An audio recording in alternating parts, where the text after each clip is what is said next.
Provinsi Kalimantan Barat mencatat capaian membanggakan pada triwulan 1 tahun 2026 dengan pertumbuhan ekonomi sebesar 6,14% secara year on year.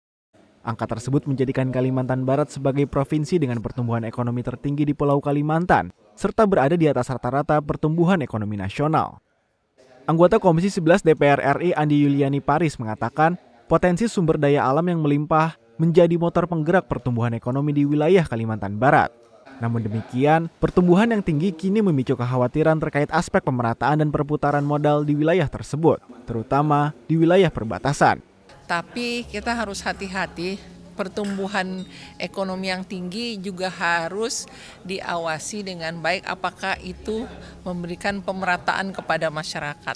Ya, bisa saja ada satu daerah ekonominya tinggi, tapi kalau kita lihat lebih dalam lagi, more deep, biasanya ternyata ada juga masyarakat yang masih tertinggal.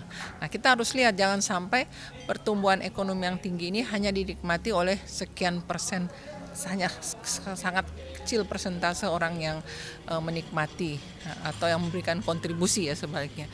Tapi harus pertumbuhan ekonomi itu harus memberikan efek kepada seluruh masyarakat tanpa meninggalkan yang kecil-kecil. Selain mencatat pertumbuhan tertinggi di Kalimantan, kontribusi ekonomi Kalimantan Barat terhadap perekonomian regional Kalimantan juga mencapai 17,61%. Angka tersebut menempatkan Kalbar sebagai salah satu motor utama pertumbuhan ekonomi di Pulau Kalimantan.